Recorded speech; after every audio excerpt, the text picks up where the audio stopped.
संसद के बाहर मीडिया से बात की है, वहां पर उन्होंने क्या कुछ कहा है उस पर भी चर्चा करेंगे। पहले सुनते हैं पी चिदम्बरम, जो पूर्व वित्त मंत्री रहे हैं, पूर्व गृह मंत्री रहे हैं, उन्होंने राष्ट्रपति के अभिभाषण पर क्या सवाल उठाए हैं।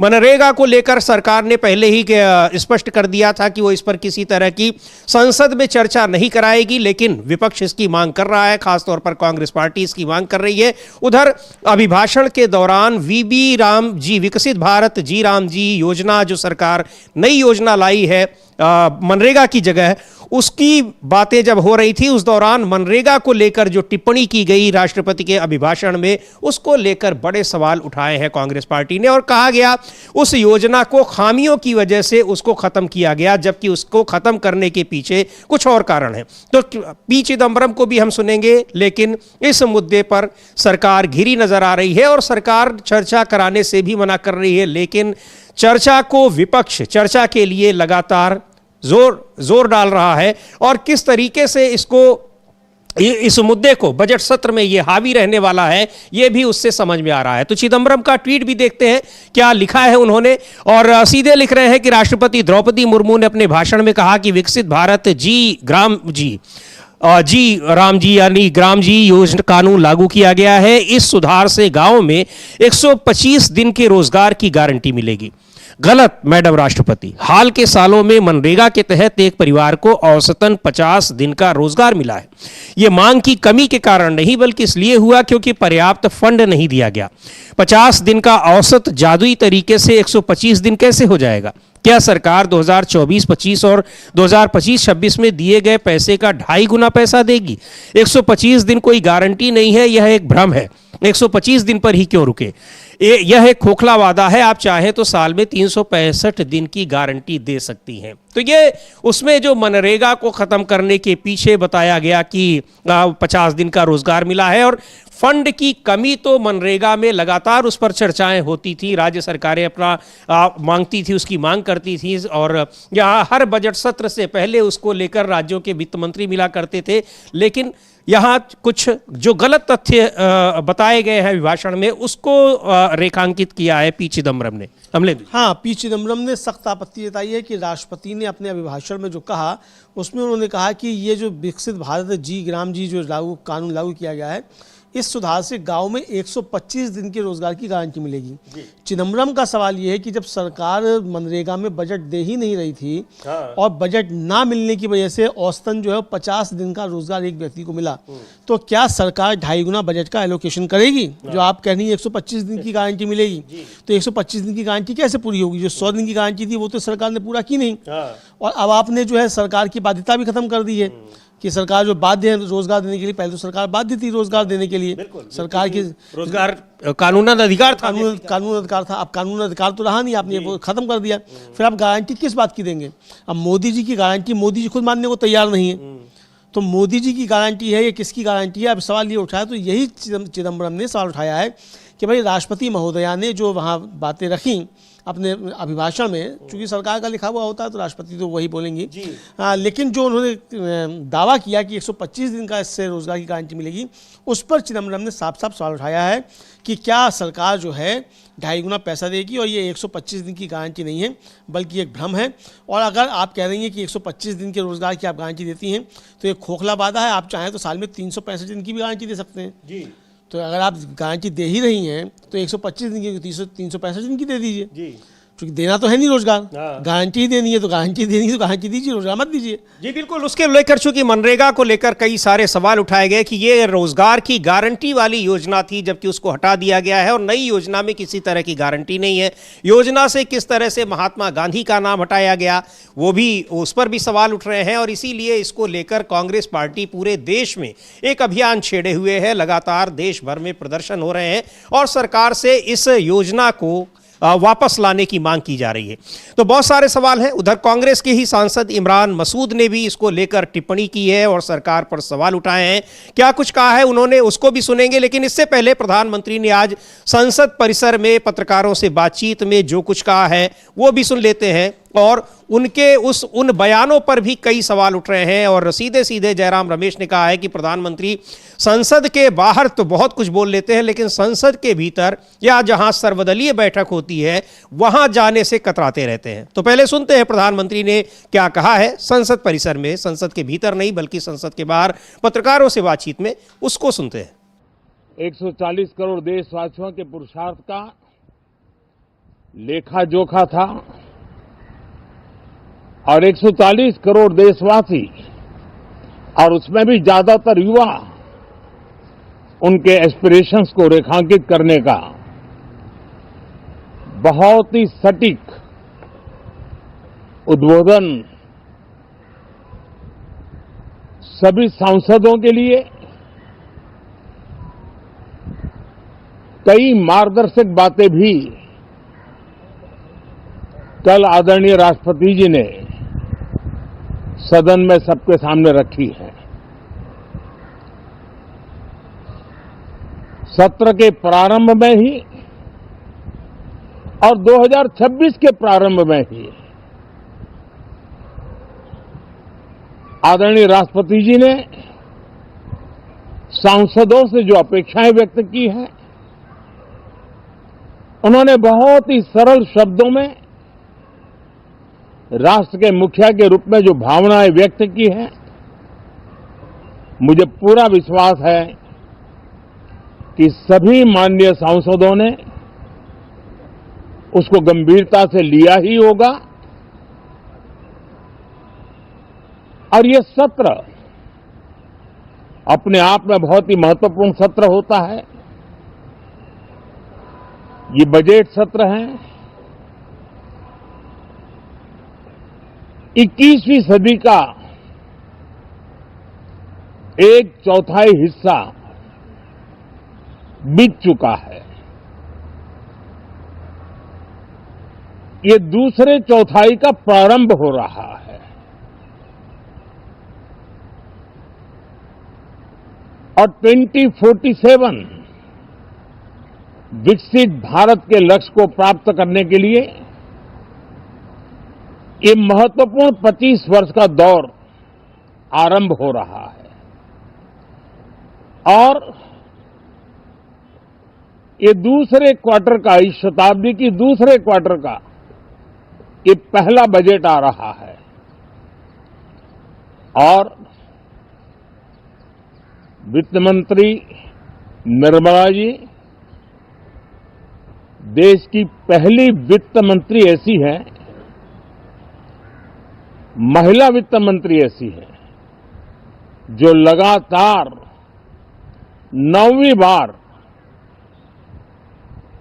देश के संसद में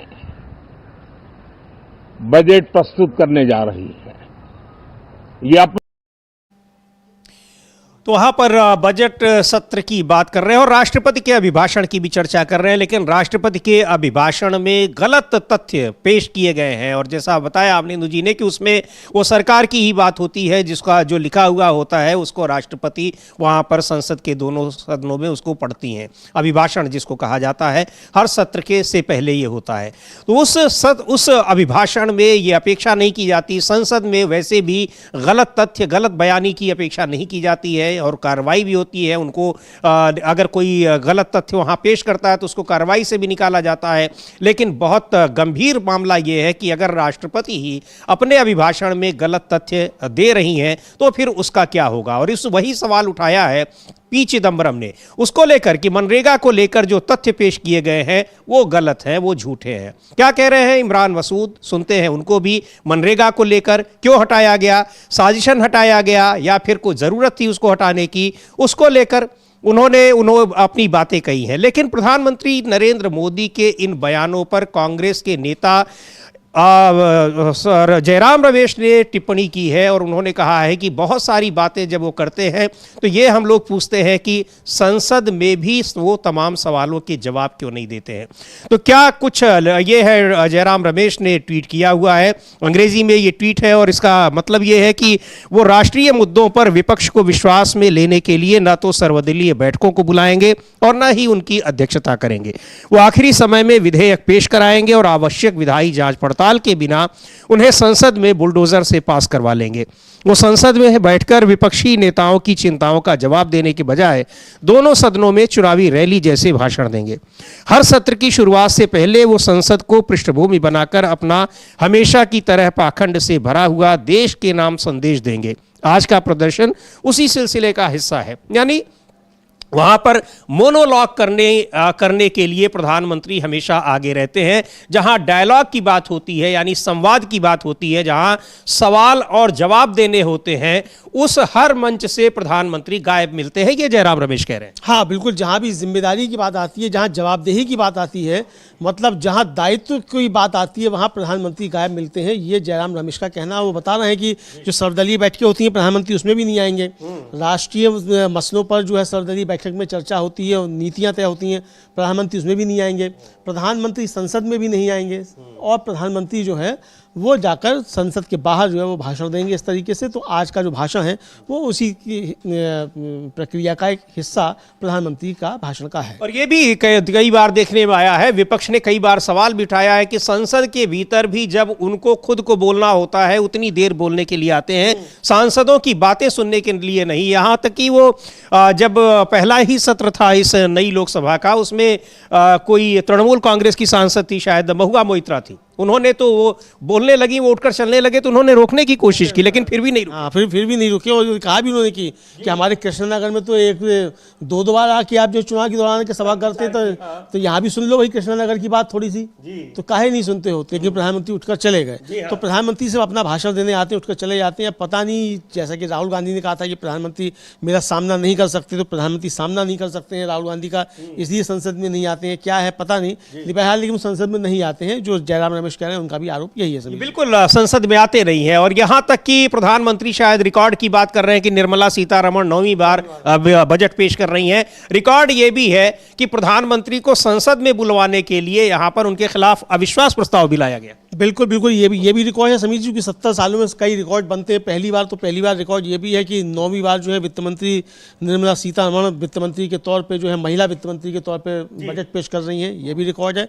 और ये भी रिकॉर्ड है कि प्रधानमंत्री जो है 70 सालों में सबसे कम सदन के अंदर आने वाले प्रधानमंत्री हैं नरेंद्र मोदी, और उनको सदन में बुलाने के लिए अविश्वास प्रस्ताव लाना पड़ता है, तब जाकर वो आते हैं, तब जाकर वो सवालों के जवाब तब भी नहीं देते हैं। 1.5 घंटा या बोल लेते हैं, और जब विपक्ष वॉकआउट कर जाता है तब उनको लगता है कि अरे इस सवालों के जवाब भी देने हैं, तो सिर्फ नाम मात्र के लिए उस सवाल पर आते हैं जिस सवाल पर अविश्वास प्रस्ताव लाया गया। जी बिल्कुल, पिछली लोकसभा में मणिपुर के मुद्दे पर प्रधानमंत्री को संसद में बुलाने के लिए और उनकी बात सुनने के लिए विपक्ष उनके खिलाफ अविश्वास प्रस्ताव लाया था, जबकि विपक्ष को पता था कि अविश्वास प्रस्ताव गिरना है। चूंकि बहुमत की सरकार थी भारतीय जनता पार्टी की, एनडीए की, उसके बावजूद लेकिन प्रधानमंत्री आए भी और मणिपुर पर बोलने से जब तक विपक्षी नेता वहां बैठे रहे उस पर कतराते रहे। खैर, ये तो बातें हैं, रिकॉर्ड की बातें हैं, लेकिन बहुत सारी चीजें हैं। पर संसद में गलत बयानी जो अगर होती है वो एक बहुत गंभीर मसला है और ऐसा नहीं होना चाहिए, वो भी सरकार की तरफ से। अब वो तो उन चीजों को तो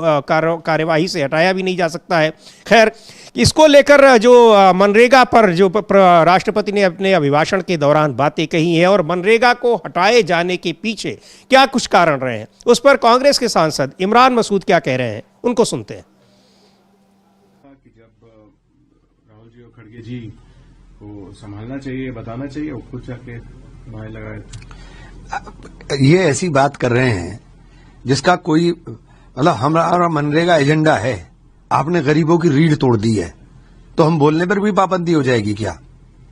क्या आप कुछ भी आपने पूरा का पूरा राष्ट्रपति का अभिभाषण पुराने डब्बे में, वो नए डब्बे में नई पैकिंग कर करके पुराना सामान बेच रहे हैं, उसके अलावा कुछ है? तो हम मनरेगा के ऊपर हमने बोला, इसके अलावा तो कुछ भी नहीं था। Ajit Pawar full state honours के साथ उनका लास्ट राइट्स परफॉर्म की जाएगी। शरद पवार ने कहा कि महाराष्ट्र के लिए भी बहुत बड़ा नुकसान है। निश्चित रूप से बहुत तकलीफ हुई।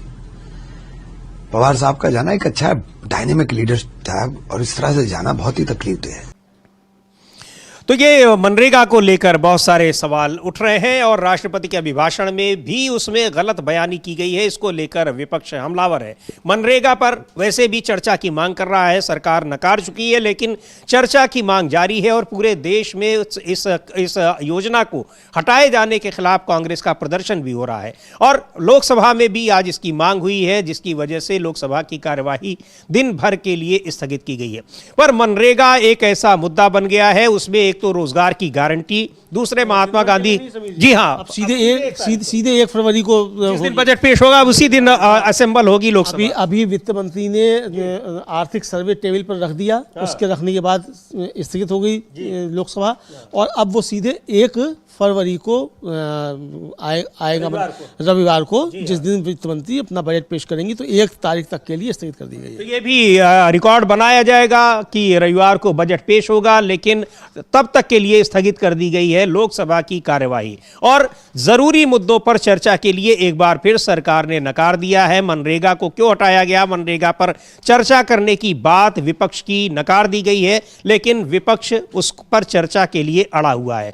बहुत सारे दूसरे मुद्दे भी हैं, लेकिन अब देखते हैं कि जब बजट सत्र के दौरान जब बजट पर चर्चा होगी, क्या इन सारे मुद्दों पर चर्चा की अनुमति मिलती है या फिर नहीं मिलती है। लेकिन इसमें मनरेगा को लेकर जो राष्ट्रपति के अभिभाषण में गलत तथ्य आए हैं, वो एक और बड़ा मुद्दा अब बन गया है। बिल्कुल समीर जी, वो काफ़ी बड़ा मुद्दा बनता चला जा रहा है। हालांकि उसमें राष्ट्रपति की गलती इसलिए नहीं है कि जो लिख के दिया जाएगा बोला जाएगा, लेकिन राष्ट्रपति जो हैं वो जो केरल के गवर्नर ने नज़ीर स्थापित की या कर्नाटक के ने की या तमिलनाडु के ने की या बंगाल के ने की, तो वैसी नज़ीर भी स्थापित तो राष्ट्रपति कर सकती थी कि आपने लिख के दिया, तथ्य गलत है, हम नहीं पढ़ते।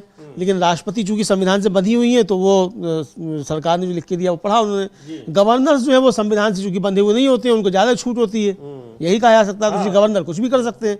तो 4 राज्यों के गवर्नर्स ने इस तरीके से किया, लेकिन राष्ट्रपति संविधान से बंधी हुई है तो उन संविधान के तहत जो उनको लिख के दिया गया वो पढ़ दिया उन्होंने सरकार की तरफ से। जी बिल्कुल, उसको लेकर पढ़ा। लेकिन अब ये इस मुद्दा पहले से ही मनरेगा को हटाना, खत्म करना, रोजगार की गारंटी खत्म करना एक बड़ा मुद्दा बना हुआ है।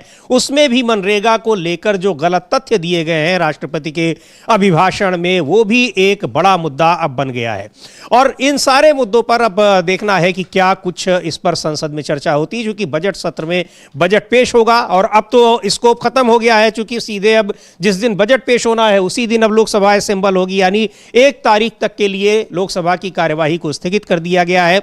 उसके बाद जब बजट पर चर्चा होगी फिर क्या कुछ होगा ये देखने वाली बात होगी। लेकिन विपक्ष इस मुद्दे को संसद में उठाएगा जरूर और अब उसमें एक और नया मुद्दा जुड़ गया है, गलत तथ्यों को शामिल करना राष्ट्रपति के अभिभाषण में। और इधर महाराष्ट्र के उप मुख्यमंत्री अजित पवार की कल जो दुखद मृत्यु हुई है एक बड़ी विमान दुर्घटना में, जिसमें उनके साथ 4 और लोगों की जान गई, उस पर भी सवाल उठ रहे हैं। और आज इस समय अजित पवार का उनके बारामती में उनका अंतिम संस्कार हो रहा है।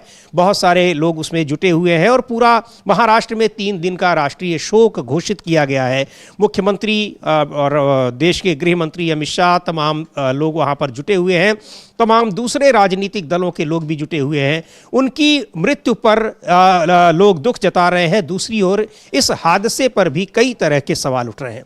महाराष्ट्र में ही शिवसेना के उद्धव ठाकरे गुट के नेता हैं संजय राउत, उन्होंने भी सवाल उठाया है और उन कई विमान हादसों का जिक्र किया है, कहा है कि इन सब की जांच होनी चाहिए। जांच में पिछली दुर्घटनाओं में भी जांच में कुछ नहीं आया, लेकिन जांच होनी ज़रूरी है। उसमें निकल कर सामने जो रिपोर्ट है वो आनी चाहिए कि आखिर ये सारी चीज़ें कैसे हो रही हैं। सुन लेते हैं संजय राउत को क्या कह रहे हैं।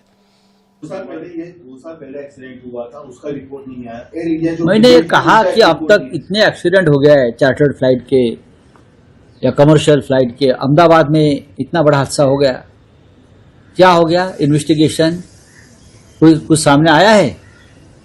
इतना बड़ा हादसा, गुजरात के पूर्व मुख्यमंत्री विजय रूपानी का उसमें निधन हो गया।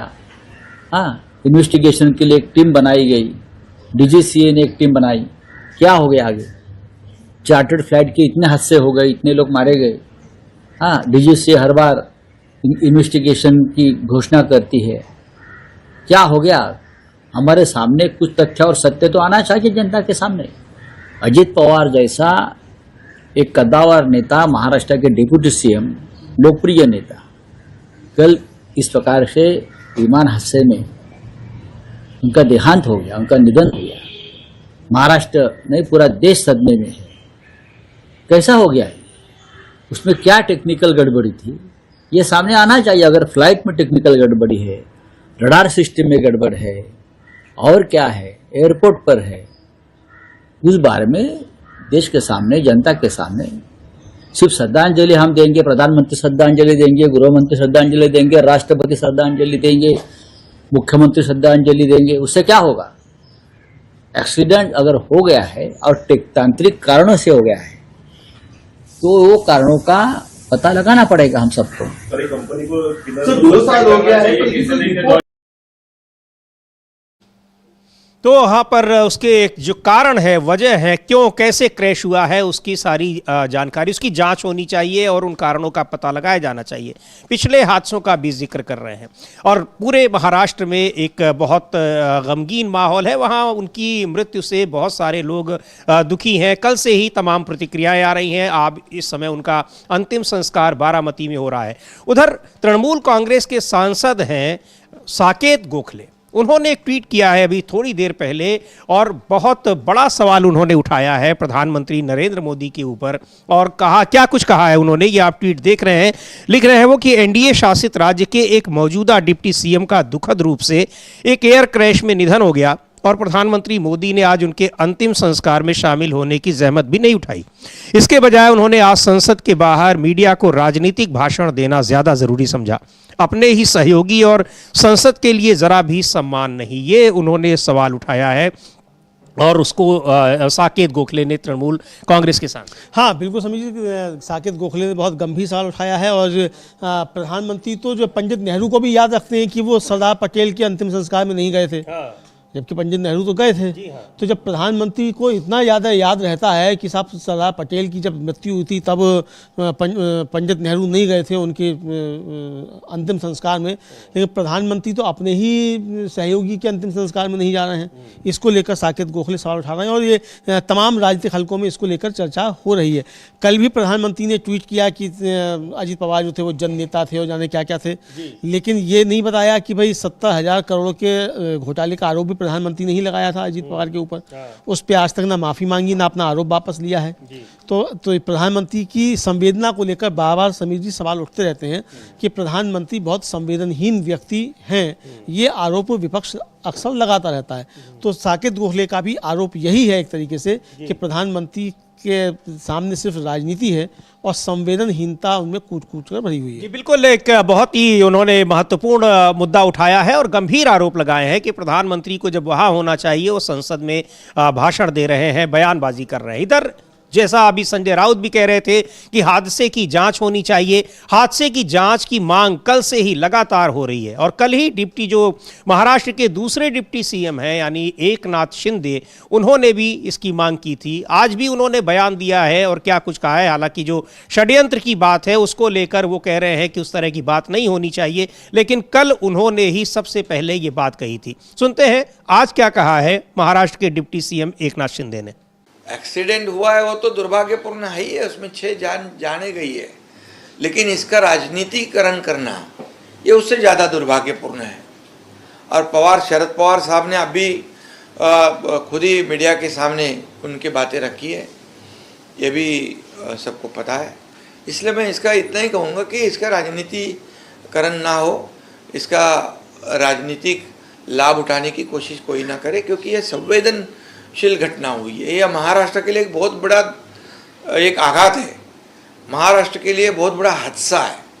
इसलिए ये हादसे के साथ कोई राजनीतिक खिलवाड़ ना करे।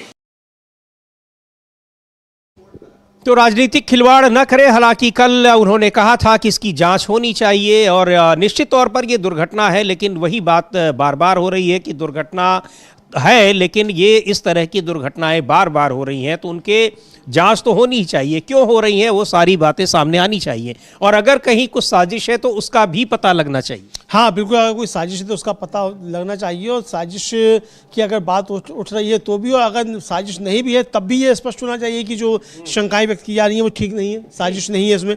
तो जांच तो इसके लिए बहुत ही ज़्यादा जो है वो आवश्यक है समीर जी, कि भाई आपको इसकी जांच करानी चाहिए। अब सरकार जांच कराती है नहीं कराती है सरकार के ऊपर निर्भर करेगा, लेकिन अभी तक ये कहा भी नहीं गया है कि सरकार जो है जाँच नहीं कराएगी, या तो सरकार ये कह देगी जाँच नहीं कराएगी। तो जाँच तो होगी, लेकिन अगर सरकार पहले ही घोषणा कर देगी इसकी जाँच होगी, तो कम से कम जो एक शंकाएं उठ रही हैं वो शंकाएं जो हैं वो फिर नहीं उठेंगी, और फिर जांच का पूरी होने का इंतजार किया जाएगा। बिल्कुल। और इधर समाजवादी पार्टी के नेता हैं पूर्व मंत्री रविदास मेहरोत्रा, उन्होंने भी कहा है कि इसकी जांच होनी चाहिए, दुखद घटना है, इस तरह की घटनाएं कई बार हो चुकी हैं, लगातार हो रही हैं, और उनमें वीआईपीज के मारे जाने की खबरें आ रही हैं, तो फिर इसकी सम्यक जांच होनी चाहिए, उस तकनीकी तौर पर भी और तमाम दूसरे पहलुओं को लेकर। सुनते हैं रविदास मेहरोत्रा को क्या कह रहे हैं।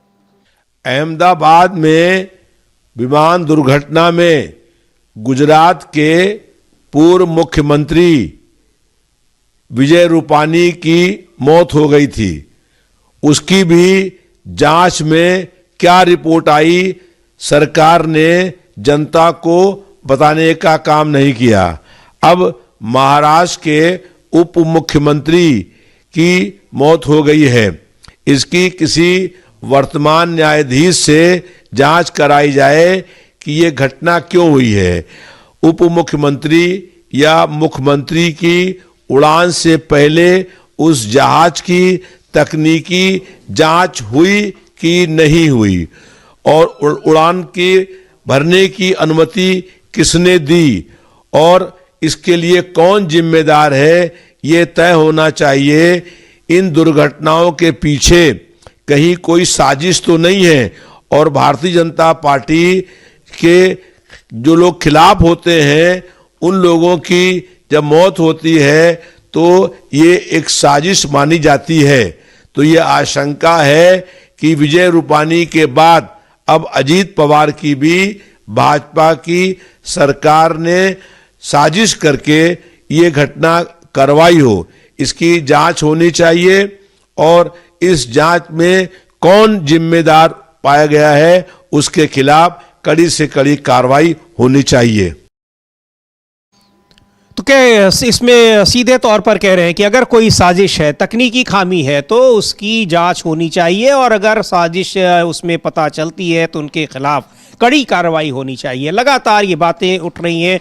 कल ही कहा था पश्चिम बंगाल की मुख्यमंत्री ममता बनर्जी ने भी, तमाम दूसरे नेताओं ने भी, और ये मांग हो रही है। और खुद कल जो महाराष्ट्र के डिप्टी सीएम है एकनाथ शिंदे, उन्होंने भी कहा था। हाँ, आज ज़रूर ये कह रहे हैं कि उस पर राजनीति नहीं होनी चाहिए। हाँ, ये कह रहे हैं राजनीति नहीं होनी चाहिए, मगर जांच से इनकार तो नहीं कर रहे हैं कि जांच नहीं होनी चाहिए। वो कह रहे हैं इस पर राजनीति नहीं होनी चाहिए, तो बेशक इस पर राजनीति नहीं होनी चाहिए, पर जांच तो होनी चाहिए।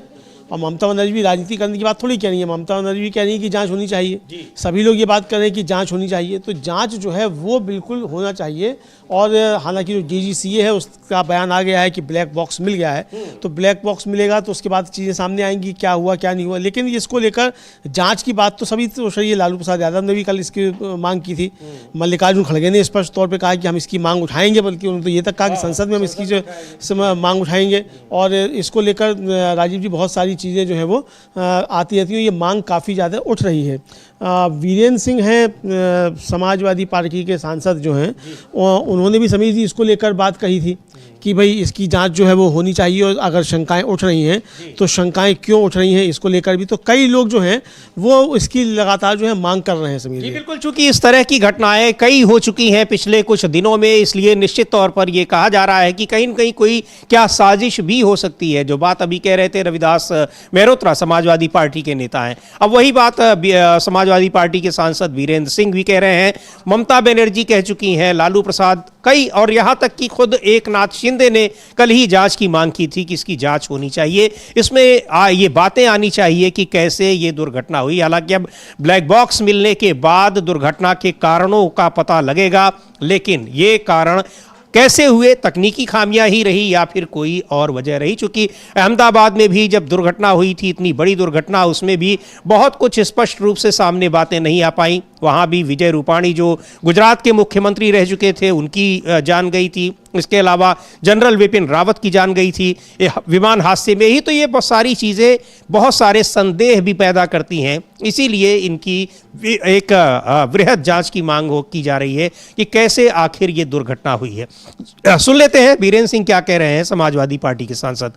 और ये मांग लगातार ये बढ़ती जा रही है। और इधर बीच अजीत पवार का आज अंतिम संस्कार हो रहा है बारामती में। बहुत सारे लोग वहां पहुंचे हैं, लेकिन प्रधानमंत्री नरेंद्र मोदी के न पहुंचने को लेकर टीएमसी के सांसद साकेत गोखले ने बड़ा सवाल उठा दिया है। हाँ, पर ये साकेत गोखले का सवाल जो समझिए ये काफ़ी ज़्यादा गंभीर सवाल है। उन्होंने बहुत ज़्यादा गंभीर सवाल उठा दिया। उनका साफ तौर पर कहना है कि भाई एनडीए शासित राज्य का एक डिप्टी चीफ मिनिस्टर जो है वो दुखद रूप से एयर क्रैश में उसका निधन हो जाता है, और प्रधानमंत्री नरेंद्र मोदी आज उनके अंतिम संस्कार में शामिल होने की जहमत भी नहीं उठा पाते हैं, और इसके बजाय वो संसद के बाहर मीडिया को राजनीतिक भाषण जो है वो देते हैं और इसको जरूरी समझते हैं। और अपने ही सहयोगी के लिए, संसद के लिए, यानी अपने ही सहयोगी जो आपका एनडीए का था आपका, उसके लिए और संसद के लिए भी आपके मन में बिल्कुल सम्मान नहीं। जो संसद के अंदर आप जाके नहीं बोलते, संसद के बाहर आकर आप बोलते हैं, ज्ञान झाड़ते हैं संसद के बाहर। तो ये इसको लेकर काफी गंभीर सवाल जो है वो उठा दिए हैं साकेत गोखले जी बिल्कुल। और वही बात अभी जयराम रमेश भी, उन्होंने भी ट्वीट किया कि आप संसद के बाहर ही बोलते हैं, ना तो सर्वदलीय बैठक में और ना ही संसद के भीतर, यानी जहां विपक्षी नेताओं का आमना सामना होता है। अकेले में आपको जहां बोलना है, जहां कोई सवाल नहीं पूछा जाना है, यानी जो मोनोलॉग करना है, वहां आप जमकर बोलते हैं, खूब बोलते हैं। संसद में भी 1 घंटे 1.5 घंटे तक उनका भाषण चलता है, लेकिन अगर सवाल पूछे जाते हैं तो उनके जवाब नहीं मिलते हैं। खैर, सुनते हैं क्या कह रहे हैं इस विमान हादसे को लेकर जिसमें महाराष्ट्र के डिप्टी सीएम अजीत पवार की जान गई है। उस पर समाजवादी पार्टी के सांसद वीरेंद्र सिंह क्या कह रहे हैं। देखिए, सबसे पहले तो मैं अजीत पवार जी की इस आकस्मिक दुर्घटना में जो मृत्यु हुई है उनके प्रति संवेदना व्यक्त करता हूं। उनके परिवार और उनके समर्थकों के लिए ईश्वर से प्रार्थना करता हूं कि इस घटना को सहन करने की शक्ति प्रदान करे ईश्वर।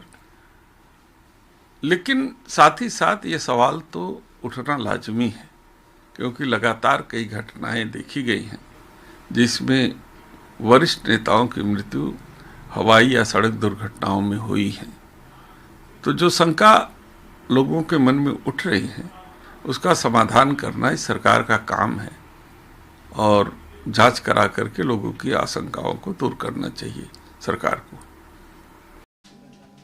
तो जांच की मांग की जा रही है कि आशंकाएं उठना लाजमी है। बड़े नेता या तो विमान दुर्घटना में मारे जा रहे हैं या सड़क दुर्घटना में बार बार ये घटनाएं हो रही हैं, तो आखिर क्यों हो रही? हाँ बिल्कुल, इसको लेकर सवाल उठ रहे हैं, और काफ़ी ज़्यादा सवाल समीर जी इसको लेकर उठ रहे हैं कि भाई किस तरीके से बड़े नेता जो हैं ये उनकी जान जा रही है। और विजय रूपाणी की जो घटना हुई उसमें तो कई यात्री जो थे, मतलब 200 से ज़्यादा, 241 या 240 के आसपास यात्रियों, क्रू मेंबर मिलाकर जो थे उनकी जान गई, और उसकी जाँच रिपोर्ट अभी तक जो है वो सामने नहीं है। और जो जांच आई भी उस पर सुप्रीम कोर्ट को सख्त फटकार भी लगानी पड़ी कि आपने सब कुछ उठाकर जो है डाल दिया पायलट के ऊपर, और ये किस तरीके की जांच है, सुप्रीम कोर्ट को फटकार लगानी पड़ी।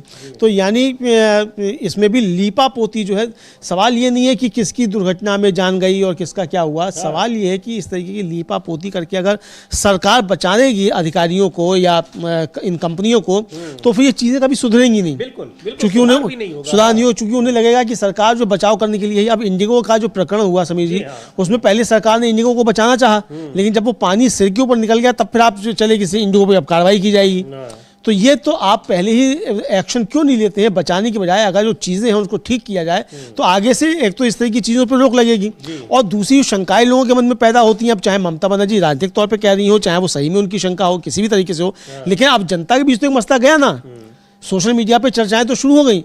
तो अगर विजय रूपाणी के मामले में, अहमदाबाद क्रैश के मामले में ही सही तरीके से रिपोर्ट आ जाती, सही तरीके से जांच होती, तो आज इस तरह की चीज़ें नहीं होती। बिल्कुल, तो इसलिए बहुत ज़्यादा जरूरी है जांच। बिल्कुल। और जिस सीरीज का, जिस कंपनी का जहाज़ है उसमें उसकी भी, उस कंपनी के जहाज़ की दुर्घटनाएं कई बार हो चुकी हैं। तो मुख्य चीज़ यही है कि अगर जांच की जाएगी ठीक से तो उसमें बहुत सारी चीज़ें आएंगी, लेकिन लीपापोती करने की कोशिश की जाएगी तो आगे भी उस तरह की घटनाएं होने की आशंका बनी रहेगी, और वही हो रहा है। इसीलिए बार बार इस जांच की मांग की जा रही है। कांग्रेस के सांसद हैं मणिक्कम टैगोर, क्या कुछ कह रहे हैं अजीत पवार के निधन पर, और जो मनरेगा को लेकर जिस तरह का विपक्ष की जो मांग है उस पर क्या कह रहे हैं, उनको सुनते हैं।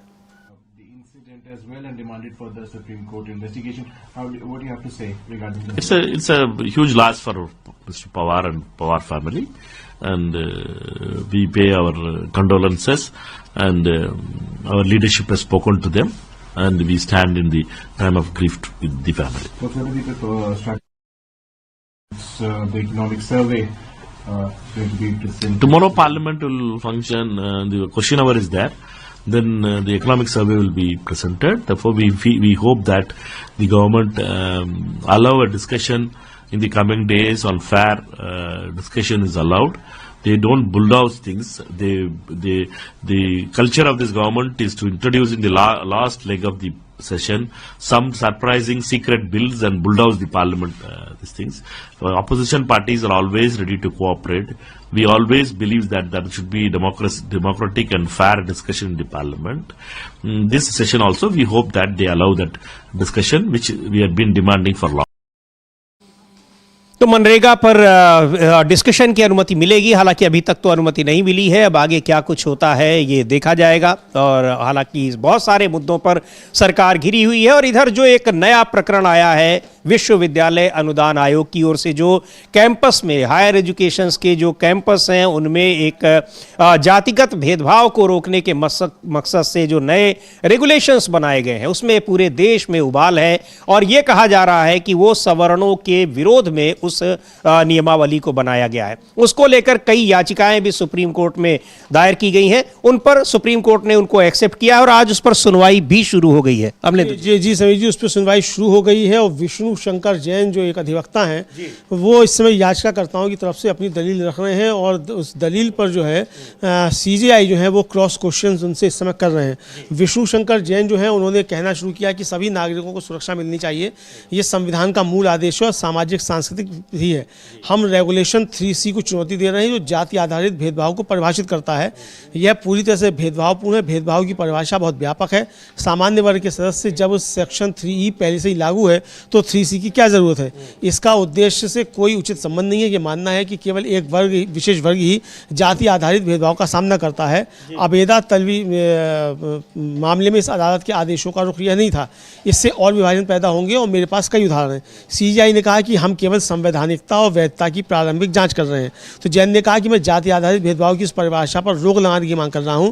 मैं पैराडाइज प्रिंटर्स बनाम union territory of Chandigarh para 14 पर भरोसा कर रहा हूं। अनुच्छेद 14 के तहत वर्गीकरण समझदार अंतर पर आधारित होना चाहिए। वर्गीकरण के आधार और उद्देश्य के बीच संबंध होना चाहिए। सीजीआई ने कहा कि ये सिद्धांत तो बहुत अच्छी तरह से जाने जाते हैं। फिर जैन ने कहा कि धारा 3C अनुच्छेद 14 का उल्लंघन करती है। कानून यह मान नहीं सकता कि भेदभाव केवल एक खास वर्ग के खिलाफ होगा। तो सीजीआई ने कहा कि मान लीजिए दक्षिण भारत या उत्तर पूर्व का कोई छात्र उत्तर भारत में एडमिशन लेता है, ऐसे छात्र के खिलाफ कुछ व्यंग्यात्मक अपमानजनक टिप्पणियां की जाती हैं। जो लोग टिप्पणी कर रहे हैं उनकी पहचान भी पता नहीं है। क्या यह प्रावधान उस मुद्दे को हल करेगा? जैन ने कहा कि हाँ करेगा। बिल्कुल। तो ये सुनवाई चल रही है और उसमें दलील दे रहे हैं विष्णु शंकर जैन याचिका कर्ताओं की ओर से। और इसके खिलाफ जो यूजीसी ने नए रेगुलेशंस बनाए हैं, कई सारे इस पर जो इसके क्लॉजेज हैं उनको लेकर इस पर आपत्तियां उठ रही हैं। और सबसे बड़ी बात यह है कि इसमें कहा यह जा रहा है कि एक वर्ग को, यानी जो फॉरवर्ड क्लास है, सवर्ण वर्ग है, उसको ऐसा पेश किया गया है कि वो जैसे एक सबके खिलाफ अपराध करता है और बाकी अन्य जातियों को पीड़ित के तौर पर, यानी यहाँ पर इस तरह की चीज़ों को एक कि कैसे बर्ताव होता है उसके लिए एक वर्ग और दूसरे वर्ग को अलग अलग कर दिया गया है, यानी एक शोषक वर्ग और एक शोषित वर्ग। उसी पर सवाल उठ रहे हैं कि आप ऐसे इस तरह का वर्गीकरण नहीं कर सकते हैं। दूसरी बात ये कि इसमें पहले जो नियम था उसमें यह भी था कि अगर ये जो शिकायतें हैं गलत पाई गई तो शिकायतकर्ता के खिलाफ कार्रवाई होगी। यहाँ उस क्लॉज को भी हटा दिया गया है। हाँ, उस क्लॉज को भी हटा दिया गया है। और इसके पीछे जो और जो शंकाएं व्यक्त की जा रही समझिए, तो यही है कि भाई कि अगर कोई गलत शिकायत करेगा तो आपको उसे मतलब आप उस पर कोई कार्रवाई नहीं करेंगे, उसके खिलाफ कोई कार्रवाई नहीं होगी। और गलत शिकायतों के बहुत सारे मसले आते हैं, जैसे 498 जो दहेज की होती है उसको लेकर सुप्रीम कोर्ट, SC/SC एक्ट को लेकर भी तो सुप्रीम कोर्ट काफ़ी टिप्पणियां कर चुका है दहेज वाले मामले को लेकर। तो और कई इस तरीके के मामले आते हैं। तो यह है कि भाई अगर कोई गलत शिकायत करता है, कास्ट डिस्क्रिमिनेशन नहीं होना चाहिए, इस पर रोक लगनी चाहिए। ये तो बिल्कुल सही है। इस पर तो किसी को कोई आपत्ति नहीं है, लेकिन झूठी शिकायत अगर कोई करेगा तो उस पर तो कार्रवाई कुछ होनी चाहिए, वरना तो एक हथियार के तरीके से लोग इस्तेमाल इसको करने लग जाएंगे। तो ये चिंताएं जो व्यक्त की जा रही हैं, अच्छा अब चिंताएं जायज़ हैं नाजायज़ हैं हमें मालूम नहीं, चिंता जायज़ है कि नाजायज़ है, लेकिन अब इसको लेकर बीजेपी के अंदर से काफ़ी ज़्यादा सवाल उठने लग गए हैं।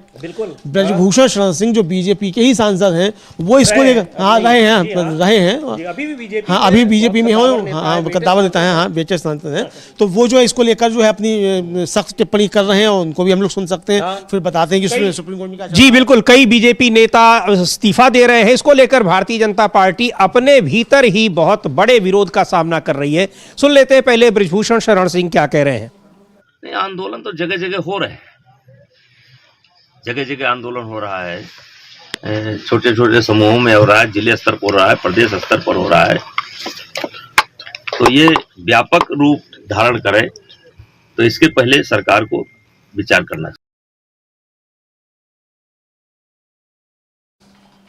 तो सरकार को इस पर विचार करना चाहिए और सरकार विचार तो नहीं कर रही है, लेकिन सुप्रीम कोर्ट में मामला जरूर पहुंचा है और सुप्रीम कोर्ट ने तत्काल इस पर सुनवाई करने के लिए सुप्रीम कोर्ट तैयार हो गई। आज सुनवाई शुरू भी हो गई है और क्या कुछ अभी दलीलें दी हैं वहां पर जो इसके खिलाफ याचिकाकर्ताओं के पक्ष में जो वकील गए हैं विष्णु शंकर जैन, बताया अमलेंदु जी ने। अभी और कुछ क्या चल रहा है अमलेंदु जी? हाँ अभी समझिए विष्णु शंकर जैन जो है वही अपनी बातें रख रहे हैं और दूसरी तरफ सोनम वांगचुक के मसले पर भी सुप्रीम कोर्ट में जो वो बहस चल रही है, राजीव जी दूसरी बेंच में चल रही है और इसमें जो है हाँ समीर जी वो बार बार गड़बड़ हो जाता है और ये जो है बार बार जो इसमें जो है ये सवाल जवाब जो है काफ़ी ज़्यादा चल रहे हैं। अब सीजीआई जो है वो सवाल कर रहे हैं उनसे, विष्णु शंकर जैन से, और सीजीआई कह रहे हैं कि क्या सोचा जा रहा है। ज़्यादातर राज्यों में विधायिका ने महसूस किया कि समुदाय के अंदर भी कुछ लोग अमीर हैं कुछ गरीब हैं। पंजाब में ऐसी ग्रुप ए में है और ग्रुप बी में है, ग्रुप ए वाले अमीर हैं, ग्रुप बी वाले गरीब हैं।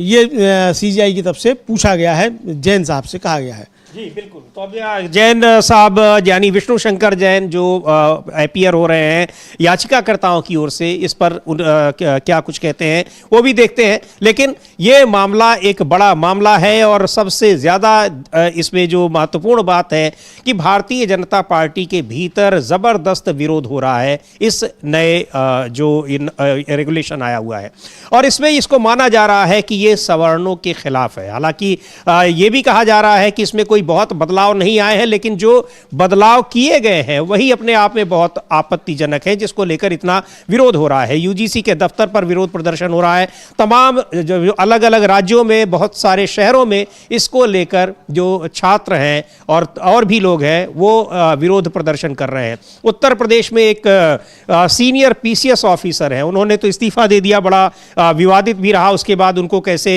हाउस अरेस्ट कर लिया गया है, हिरासत में लिया गया। काफ़ी उनके समर्थकों के साथ पुलिस ने काफ़ी ज्यादती भी की, वो खबरें भी आ रही हैं। हाँ बिल्कुल ये सामने आती हैं और ये इसमें एक और चीज़ आई है, एक और वकील हैं वो खड़े हुए और उन्होंने कहा कि रैगिंग भी एक मुद्दा है।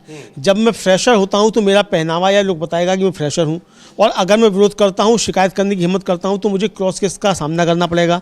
आरोप जाति आधारित भेदभाव का होगा जबकि मैं विरोध कर रहा हूँ रैगिंग का। तो सीजीआई ने कहा कि क्या आपकी रैगिंग की शिकायत इस नियम के तहत सुनी जाएगी? तो वकील ने कहा कि उन्होंने तो रैगिंग को परिभाषित भी नहीं किया है, यह फ्रेशर लड़का जेल जाएगा कॉलेज के पहले महीने में ही। इस नियम से रैगिंग की परिभाषा क्यों हटा दी गई? यह सिर्फ जाति के मुद्दे से निपटता है, यह पिछड़ा हुआ है, यूनिवर्सिटी सीनियर और जूनियर्स में बटी हुई है। ये विभाजन है, भेदभाव है, वो कई तरह के हैं, केवल जातिगत भेदभाव वहां पर नहीं है। लेकिन जो रेगुलेशन है वो जातिगत भेदभाव को रोकने के लिए ही बनाया गया है, ऐसा कहना है। हाँ बिल्कुल ऐसा ही कहना है। और ये मतलब कि ये सिर्फ जातिगत भेदभाव की बात है और कि मान लीजिए अगर कोई लड़का जाता है और उसको कोई एससी का सीनियर जो है वो अगर या ओबीसी का कोई सीनियर उसको प्रताड़ित करता है रैगिंग के समय और वो अगर शिकायत करता है तो उसे क्रॉस केस का सामना करना पड़ेगा, क्योंकि सामने वाला जो सीनियर है वो कहेगा इसने जाति शब्दों का इस्तेमाल किया या जाति आधार पर प्रताड़ित करने की, और वो लड़का सीधे फिर पहली साल में जेल चला जाएगा। तो ये उनकी वकील साहब की तरफ से तर्क आया। और सीजीआई ने कहा कि यहाँ तक कि विधायिका ने महसूस किया है कि आरक्षित समुदायों में भी ऐसे लोग हैं जो अमीर हो गए हैं, कुछ समुदाय दूसरों की तुलना में बेहतर चीज़ों का आनंद ले रहे हैं। यह पॉलिसी बनाने वालों की समझदारी है। मान लीजिए एससी के एक ग्रुप का कोई छात्र दूसरे छात्र के खिलाफ अपमानजनक भाषा का इस्तेमाल करता है तो क्या इसका कोई उपाय है? हमने जातिहीन समाज की ओर कुछ भी हासिल किया है, क्या हम पीछे की ओर जा रहे हैं? रैगिंग दुर्भाग्य से सबसे बुरी चीज़ है। आप अलग हॉस्टल की बात कर रहे हैं, ऐसा मत कीजिए। तो वकील ने कहा कि इस रेगुलेशन को रद्द कर देना चाहिए, हम बेहतर ड्राफ्ट सुझा सकते हैं। हाँ, बिल्कुल। ये जो आपत्ति जताई जा रही है कि आप कैसे क्या आप फिर 70 साल 80 साल और सैकड़ों साल पीछे जा रहे हैं, इसके जरिए जातीय भेदभाव और भी ज्यादा बढ़ेगा कैंपसेस में। और कैंपस में अगर भेदभाव बढ़ रहा है तो वहां पर 17-18 साल के बच्चे पहुंच रहे हैं, उनके भीतर फिर किस तरीके की उनकी जो मानसिकता होगी, उनका जो एक बौद्धिक विकास होगा वो किस तरीके का होगा, इस पर भी सवाल उठाए जा रहे हैं। अगर किसी के खिलाफ कोई कार्रवाई होती है, फिर वो गलत भी निकलती है, फिर भी उसके दिमागी तौर पर उस पर क्या असर पड़ेगा? हाँ बिल्कुल, उसकी दिमागी तौर पे इस पर क्या असर पड़ेगा। और इसके बाद जो है समीर जी, एक और वकील जो है वो बोले कि रैगिंग होगी और क्रॉस केस भी आएंगे।